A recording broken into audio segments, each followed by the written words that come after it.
নামেই প্রশাসনিক বৈঠক, আদতে পুরোদস্তুর রাজনৈতিক সভা। সেখান থেকে ক্রমাগত আক্রমণ করা হচ্ছে কেন্দ্রের শাসক দল বিজেপি, এমনকি প্রধানমন্ত্রীকে। অভিযোগ তুলল বিজেপি। এ বিষয়ে সোমবার রাজ্যের মুখ্য সচিব বাসুদেব বন্দ্যোপাধ্যায়কে চিঠিও দিয়েছেন দিলীপ ঘোষ। চিঠিতে বিজেপি রাজ্য সভাপতি লিখেছেন, গত 5ই মে নদিয়ার কৃষ্ণনগরে প্রশাসনিক সভা করেন মুখ্যমন্ত্রী। সেই সভাতে মুখ্যমন্ত্রীর ভূমিকা ছেড়ে কার্যত শাসক দলের প্রধান হিসেবে অবতীর্ণ হন মমতা বন্দ্যোপাধ্যায়। অসাংবিধানিকভাবে আক্রমণ করেন বিজেপি সহ প্রধানমন্ত্রীকে।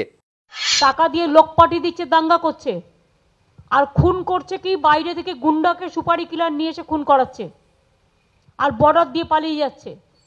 এখানে মধ্যাহ্নভোজ করছে আর ওখানে গিয়ে নৈশভোজ করছে। এসব হবে না। চিঠিতে দিলীপ ঘোষ আরও লিখেছেন, ভারতের সংবিধান অনুযায়ী রাজ্য এবং কেন্দ্রের মধ্যে ক্ষমতার ইখতিয়ার স্পষ্ট। সেখানে এক সরকার অন্য সরকারের কাজে হস্তক্ষেপ করতে পারে না।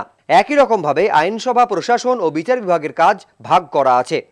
বিজেপির রাজ্য সভাপতির প্রশ্ন, প্রশাসনিক বৈঠকের নামে যেখানে দেশের প্রধানমন্ত্রী সহ একটি রাজনৈতিক দলকে আক্রমণ করা হচ্ছে, সেখানে সংবিধানের নামে শপথ নেওয়া আইএএস, আইপিএস অফিসাররা কিভাবে বসে থাকতে পারেন? দিলীপ ঘোষের আরও অভিযোগ, শুধু নদিয়াতেই নয়, সম্প্রতি একাধিক জেলার প্রশাসনিক বৈঠকে দেশের প্রধানমন্ত্রীকে আক্রমণ করা হয়েছে, যা গণতান্ত্রিক শিষ্টাচার বিরোধীই নয়, চূড়ান্ত অসাংবিধানিক। এ বিষয়ে যত দ্রুত সম্ভব মুখ্য সচিবের কাছ থেকে উত্তর চেয়েছেন বিজেপির রাজ্য সভাপতি। দীপক ঘোষ, এবিপি আনন্দ, কলকাতা।